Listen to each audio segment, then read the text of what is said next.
कन्या राशि वालों, आज हम चर्चा कर रहे हैं कन्या राशि के उन जातकों की जो अपनी सूक्ष्म दृष्टि, बौद्धिक प्रखरता और निरंतर विश्लेषण करने की प्रवृत्ति के लिए पहचाने जाते हैं। आज हम समय के उस अध्याय को खोलने जा रहे हैं जो शीघ्र ही आपके जीवन में प्रवेश करने वाला है। वर्ष 2026 की पहली तिमाही, जनवरी, फरवरी और मार्च। ये केवल 3 महीने नहीं है, बल्कि आने वाले वर्षों की दिशा तय करने वाला कालखंड है।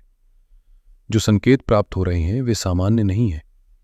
ग्रहों की गति ये दर्शा रही है कि आगामी 90 दिन आपके जीवन के पिछले 3 वर्षों का सार, निष्कर्ष और प्रतिफल बन सकते हैं। इसका कारण है 1 जनवरी से 7 जनवरी के मध्य घटित होने वाली एक दुर्लभ खगोलीय घटना, जो दशकों में कभी एक बार घटित होती है। आपके सुख भाव में एक साथ 7 ग्रहों का समागम होने जा रहा है। सूर्य, मंगल, बुध, गुरु, शुक्र और अन्य प्रमुख ग्रह एक ही केंद्र में। यह केवल संयोग नहीं है, यह संकेत है। प्रश्न ये नहीं है कि परिवर्तन होगा या नहीं, प्रश्न ये है कि वो परिवर्तन आपके लिए किस रूप में प्रकट होगा, उथल पुथल के रूप में या समृद्धि की वर्षा के रूप में। फरवरी का महीना आपके लिए शत्रुहंता योग लेकर आ रहा है। एक ऐसा काल जब विरोधी शक्तियां स्वयं ही क्षीण हो जाएंगी और आपके संकल्प के सामने टिक नहीं पाएंगी। किंतु स्मरण रहे, 26 फरवरी के पश्चात एक क्षणिक असावधानी भी दीर्घकालिक ऋण और बोझ का कारण बन सकती है। ये संवाद केवल भविष्य कथन तक सीमित नहीं रहेगा। यहां विश्लेषण होगा, विवेचना होगी। हम आपके नक्षत्र के आलोक में, चाहे आप उत्तरा फाल्गुनी से संबंधित हों, हस्त से हों या चित्रा से, इस काल की प्रकृति को समझेंगे। हम उन 3 विशिष्ट तिथियों की भी पहचान करेंगे जब प्रत्येक कदम विवेक और संयम के साथ उठाना आवश्यक होगा। साल की शुरुआत यानी 1 जनवरी से 7 जनवरी आपके चौथे भाव में हो रही है। चौथा भाव क्या है? यह आपकी मानसिक शांति है, आपकी मां है, आपका घर है और आपकी गाड़ी है। जब यहां 7 ग्रह सूर्य, चंद्र, मंगल, बुध, शुक्र, माके, वेतु एक साथ बैठ जाएं तो ऊर्जा का स्तर बहुत ऊंचा हो जाता है। इसका मतलब है कि साल की शुरुआत में आप घर को लेकर बहुत भावुक रहेंगे। घर में रिनोवेशन, तोड़-फोड़ या किसी बड़ी प्रॉपर्टी की खरीद फरोख्त की बात चल सकती है। लेकिन सावधान रहिए, जहां ज्यादा बर्तन होते हैं वहां आवाज भी होती है। घर का माहौल थोड़ा अस्त व्यस्त रह सकता है। राहु इस समय आपके 6ठे भाव में गोचर कर रहे हैं। ज्योतिष में राहु को 6ठे भाव में सबसे शक्तिशाली माना जाता है और डेटा कहता है कि राहु इस समय शतभिषा नक्षत्र में है, जो उनका अपना नक्षत्र है। ये एक घोड़े की तरह है जिसकी लगाम खुली हुई है। फरवरी में जब मंगल भी यहां आएंगे तो शत्रुहंता योग बनेगा। इसका अर्थ है दुश्मन का नाश। चाहे कोर्ट केस हो, ऑफिस की पॉलिटिक्स हो या कोई पुराना विवाद, जीत आपकी होगी। लोग आपकी पीठ पीछे तो बुराई करेंगे, लेकिन सामने आते ही नतमस्तक हो जाएंगे। शनि देव आपके 7वें भाव में बैठे हैं। शनि का काम है देरी करना। रिश्तों में, शादी में, पार्टनरशिप में चीजें धीरे चलेंगी। अगर आप जल्दबाजी करेंगे तो रिश्ता टूट सकता है। लेकिन अच्छी खबर यह है कि देवगुरु बृहस्पति आपके 10वें भाव में है और 11 मार्च को मार्गी हो रहे हैं। ये आपकी सुरक्षा कवच है। शनि अगर परेशानी देंगे तो गुरु करियर में तरक्की देकर उसे बैलेंस कर देंगे। तो कुल मिलाकर बड़ी तस्वीर ये है कि करियर में आप उड़ेंगे, शत्रुओं को आप कुचलेंगे, लेकिन रिश्तों और सेहत में आपको बहुत संभल कर चलना होगा। आइए अब जनवरी के महीने को डिकोड करते हैं। सबसे पहले बात करते हैं 1 जनवरी से 7 जनवरी की, जो तूफान और शांति का समय है। जैसा मैंने बताया, यह हफ्ता घर परिवार के नाम रहेगा। 12वें भाव के स्वामी यानी सूर्य 4थे भाव में है। अगर आप अपना पुराना घर बेचना चाहते थे या कोई प्रॉपर्टी डील अटकी हुई थी तो यह हफ्ता बेहतरीन है। डील फाइनल हो सकती है। लेकिन एक चेतावनी है माता जी की सेहत को लेकर। मंगल, केतु और शनि का प्रभाव उनकी सेहत पर भारी पड़ सकता है। उन्हें नजरअंदाज न करें। इसके बाद 7 जनवरी को प्रेम और भाग्य का उदय होगा। 7 जनवरी को शुक्र आपके 5वें भाव में प्रवेश करेंगे। ये एक बहुत ही शुभ गोचर है। 5वां भाव प्रेम का है और 9वें भाव यानी भाग्य का स्वामी 5वें में आ रहा है। इसे हम भाग्य योग कहते हैं। जो लोग सिंगल हैं उनके जीवन में कोई खास इंसान आ सकता है। जो लोग आर्ट, मीडिया या क्रिएटिव फील्ड में हैं उनके लिए ये समय सुनहरा दौर है। आपके अंदर एक अलग ही आकर्षण होगा। फिर 14 जनवरी से 17 जनवरी के बीच अहंकार बनाम बुद्धि की लड़ाई होगी। यह कहानी में थोड़ा मोड़ आता है। 14 जनवरी को सूर्य 5वें भाव में आते हैं। सूर्य अग्नि है। जब वो प्रेम के भाव में आते हैं तो रिश्तों में अहंकार ले आते हैं। छोटी छोटी बातों पर पार्टनर के साथ तू तू मैं हो सकती है। लेकिन 17 जनवरी को आपके लग्नेश बुध भी यहीं आ जाते हैं। बुध का 5वें भाव में आना विद्यार्थियों के लिए वरदान है। आपकी याददाश्त कंप्यूटर जैसी तेज हो जाएगी। अगर आप किसी एग्जाम की तैयारी कर रहे हैं तो ये समय अपनी पूरी जान लगा देने का है। एक विशेष सावधानी 16 जनवरी के लिए है। 16 जनवरी को मंगल भी 5वें भाव में आ रहे हैं। मंगल ऊर्जा भी है और गुस्सा भी। अगर आप गर्भवती हैं तो 16 जनवरी के बाद विशेष ध्यान रखें। मंगल की दृष्टि गर्भ पर होना अच्छा नहीं माना जाता।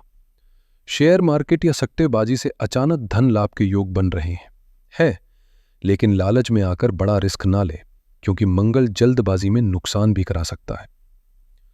अब हम प्रवेश कर रहे हैं फरवरी के महीने में। यह महीना इस तिमाही का सबसे नाजुक महीना है। इसे हम युद्ध का मैदान कह सकते हैं। 3 फरवरी को प्रतियोगिता का समय शुरू होगा। 3 फरवरी को बुध आपके 6ठे भाव में राहु के साथ युति करेंगे। 6ठा भाव कंपटीशन का है। अगर आप नौकरी के लिए इंटरव्यू दे रहे हैं तो आपकी वाणी बहुत प्रभावशाली होगी। विशेषकर जो लोग विदेश जाने की कोशिश कर रहे हैं उनके लिए रास्ते खुलेंगे। 13 फरवरी को सूर्य का विपरीत राजयोग बनेगा। सूर्य 13 फरवरी को 6ठे भाव में आएंगे। इसे ज्योतिष में विपरीत राजयोग कहा जाता है। यानी मुसीबतें तो आएंगी लेकिन वो मुसीबतें ही आपको राजा बनाएंगी। अगर कोई कोर्ट केस चल रहा है तो फैसला आपके हक में आ सकता है। लेकिन ध्यान रहे, ग्रहण दोष की शुरुआत भी यहीं से हो रही है। अपने बॉस या सरकारी अधिकारियों से उलझने की गलती बिल्कुल न करें। 23 फरवरी को एक महाचेतावनी है। दोस्तों, इस तारीख को अपनी डायरी में लाल पेन से मार्क कर लें। 23 फरवरी मंगल देव 6ठे भाव में प्रवेश कर रहे हैं। यहां 2 चीजें होंगी। पहला, शत्रु हंता योग पूर्ण रूप से सक्रिय होगा। आपके दुश्मन अपने आप किनारे हो जाएंगे। पुराना कर्ज चुकाने के लिए यह समय अच्छा है। लेकिन दूसरा, और यह बहुत गंभीर है, सेहत का खतरा। मंगल और राहु की युति पेट के लिए बहुत खतरनाक है। फूड पॉइजनिंग का खतरा बहुत ज्यादा है। इस दौरान बाहर का खाना, बासी खाना पूरी तरह जहर समान हो सकता है। लिवर, गॉल ब्लैडर और आंतों में इन्फेक्शन का खतरा है। इसके साथ ही 26 और 33 वर्ष की आयु वाले लोगों को लोहे या वाहन से चोट लगने का डर है। 26 फरवरी को बुध वक्री हो जाएंगे। महीने के अंत में आपके राशि स्वामी बुध वक्री हो जाएंगे, यानी उल्टी चाल चलेंगे। इसका असर, आपकी निर्णय लेने की क्षमता धुंधली हो जाएगी। यहां एक फाइनेंस अलर्ट भी है। 23 फरवरी से लेकर अगले महीने तक न तो किसी को पैसा उधार दें और न ही नया लोन लें। मेरा अनुभव कहता है कि इस समय दिया गया पैसा कभी वापस नहीं आता और लिया गया कर्ज चुकाना बहुत मुश्किल हो जाता है। तो फरवरी का मंत्र है सेहत का ध्यान और पैसे की सुरक्षा। मार्च का महीना अंधेरे से उजाले की ओर जाने का सफर है। 2 और 3 मार्च साल के सबसे भारी दिन रहेंगे। 3 मार्च को चंद्र ग्रहण आपके 12वें भाव में लग रहा है। 12वां भाव अवचेतन मन और हानि का है। इस ग्रहण के प्रभाव से आपको जबरदस्त मानसिक तनाव महसूस हो सकता है। आपको लगेगा कि आप अकेले पड़ गए हैं। नींद ना आना सामान्य बात होगी। मेरी सलाह है 2 और 3 मार्च को कोई भी बड़ा फैसला ना ले। हो सके तो यात्रा टाल दे। 11 मार्च को एक टर्निंग पॉइंट आएगा। दोस्तों, जैसे हर रात के बाद सवेरा होता है, वैसे ही 11 मार्च को आपके लिए सूरज उगने वाला है। देवगुरु बृहस्पति 9वें भाव में मार्गी हो रहे हैं। ये इस पूरी तिमाही का सबसे शुभ दिन है। जो प्रोजेक्ट्स महीनों से अटके थे वो चल पड़ेंगे। धन का प्रवाह अचानक बढ़ जाएगा। दिमाग से धुंध छट जाएगी। पिता और गुरुओं का आशीर्वाद मिलेगा। 15 मार्च को रिश्तों में दरार आ सकती है, लेकिन करियर और पैसे में राहत मिलते ही रिश्तों में आग लग सकती है। 15 मार्च को सूर्य 7वें भाव में शनि के साथ मिलेंगे। सूर्य और शनि परम शत्रु हैं।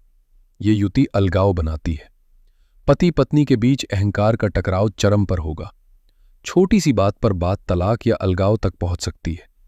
चेतावनी है, 15 मार्च से महीने के अंत तक अपने पार्टनर की आलोचना बिल्कुल न। मौन रहना ही रिश्ते को बचा सकता है।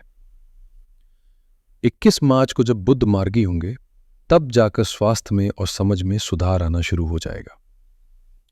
अब मैं अपने वीडियो के उस हिस्से पर आ रहा हूं जिसकी चर्चा अक्सर ज्योतिष में कम की जाती है, लेकिन जिसका प्रभाव सबसे गहरा होता है।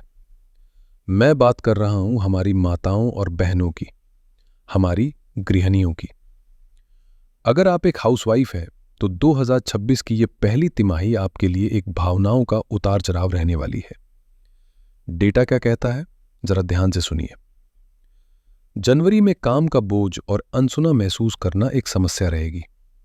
साल के पहले हफ्ते में आपके चौथे भाव में जो ग्रहों का जमावड़ा है, उसका सीधा असर आपकी रसोई और घर की शांति पर पड़ेगा। घर में अचानक मेहमानों का आना या घर के रेनोवेशन का काम बढ़ने से आप पर काम का बोझ बहुत ज्यादा रहेगा।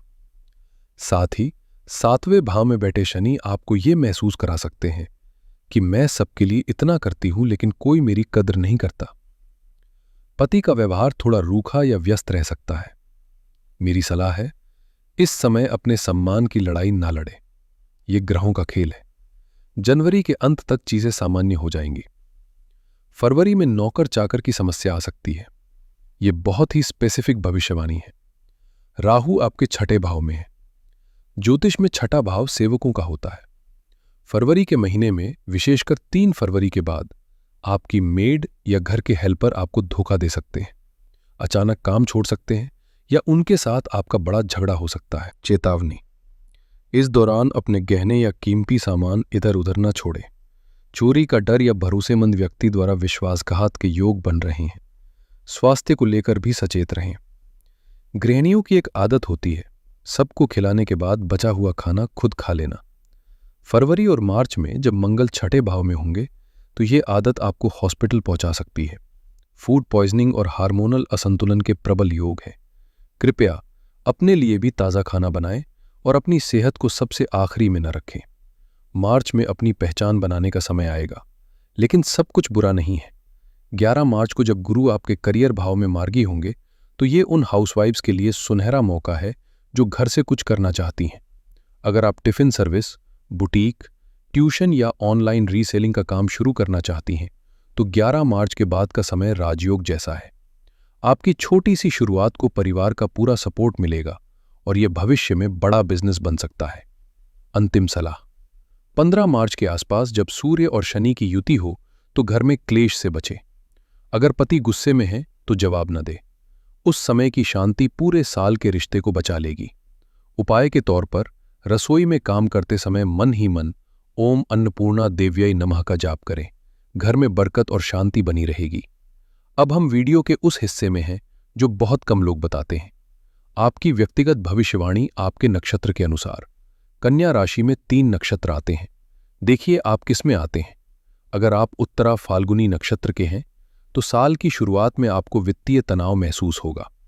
कर्ज को लेकर चिंता बनी रहेगी, लेकिन जैसे जैसे मार्च आएगा आपकी संतान से जुड़ी चिंताएं खत्म हो जाएंगी। अगर आप हस्त नक्षत्र के हैं तो हस्त नक्षत्र वालों के लिए ये तिमाही भोग और विलास की है। आप अपनी लाइफ को एंजॉय करेंगे, दोस्तों के साथ घूमना फिरना होगा। आपके लिए विजय निश्चित है, शत्रु नष्ट होंगे। जो लोग संतान प्राप्ति की कोशिश कर रहे हैं उन्हें सफलता मिलेगी और हाँ, आपको सरकार या कंपनी से कोई सम्मान भी मिल सकता है। अगर आप चित्रा नक्षत्र के हैं तो चित्रा नक्षत्र वालों के लिए ये समय उपलब्धियों का है। आपके वो काम पूरे होंगे जो सालों से पेंडिंग थे। आपके माता पिता और गुरु आपसे बहुत खुश रहेंगे और आपको आशीर्वाद देंगे। एक आयु विशेष चेतावनी भी है। अगर 2026 में आपकी उम्र 26 वर्ष या 33 वर्ष है तो आपको लोहे और मशीनरी से खतरा है। गाड़ी बहुत संभाल कर चलाएं। अगर आपकी उम्र 43 वर्ष है तो किसी पुरानी बीमारी के उभरने का खतरा है। चेकअप जरूर कराएं। समस्याएं हैं तो समाधान भी हमारे सनातन वैदिक ज्योतिष में मौजूद है। इन ग्रहों के बुरे प्रभाव को कम करने और शुभ प्रभाव को बढ़ाने के लिए आपको ये सटीक उपाय करने हैं। आप इन्हें 31 दिसंबर या 1 जनवरी से शुरू कर सकते हैं। उपाय नंबर 1, बुद्धि और निर्णय के लिए। चूंकि आपके लग्नेश बुध वक्री और पीड़ित रहेंगे, इसलिए गणेश जी की शरण में जाना सबसे उत्तम है। हर बुधवार को गणेश जी को मोदक या बेसन के लड्डू का भोग लगाएं और दूर्वा अर्पित करें। मंत्र जपें, ओम वक्रतुंडाय नमः या ओम बुद्धिमताय नमः। ये उपाय आपको गलत फैसलों से बचाएगा। उपाय नंबर 2, स्वास्थ्य और राहु शांति के लिए। फरवरी और मार्च में स्वास्थ्य को बचाने के लिए भगवान शिव का अभिषेक करें। दूध, तिल का तेल और गुलाब जल मिलाकर शिवलिंग पर चढ़ाएं। वहां बैठकर ओम अघोरहाय नमः का जाप करें। ये चंद्र ग्रहण के असर को भी खत्म करेगा। उपाय नंबर 3, धन और बाधा निवारण। शनिवार के दिन तिल के तेल के 4 दीपक जलाएं। महीने में एक बार किसी गौशाला में जाकर अपनी क्षमता अनुसार अन्न या हरा चारा दान करें। ब्राह्मण को दक्षिणा देना भी आपके रुके हुए धन को वापस लाने में मदद करेगा। क्या नहीं करना है, इसका भी ध्यान रखें। पहला, 23 फरवरी से 21 मार्च के बीच किसी को पैसा उधार ना दें, वो वापस नहीं आएगा। दूसरा, फरवरी मार्च में बाहर का खाना पूरी तरह टाल दें। और तीसरा, 3 मार्च को चंद्र ग्रहण के दिन कोई भी शुभ कार्य न करें। तो दोस्तों, कन्या राशि के लिए 2026 की ये पहली तिमाही एक टर्निंग पॉइंट है। करियर में 11 मार्च के बाद आप उड़ान भरेंगे, शत्रुओं को आप धूल चटा देंगे। बस आपको 2 मोर्चों पर लड़ना है, एक आपकी सेहत और दूसरा आपके रिश्ते। डरिए मत, सजग रहिए। शत्रु हंता योग आपके साथ है। अगर आपको ये विस्तृत विश्लेषण पसंद आया हो और आप चाहते हैं कि मैं अप्रैल से जून का वीडियो भी इतना ही डिटेल में बनाऊं, तो कमेंट में जय गणेश जरूर लिखें और वीडियो को लाइक करें। अपने कन्या राशि वाले मित्रों और परिवार के साथ इसे शेयर करें। चैनल को सब्सक्राइब करना न भूलें ताकि आने वाला समय आपको सरप्राइज न दे सके। आप सबका कल्याण हो, खुश रहें, स्वस्थ रहें। हर हर महादेव।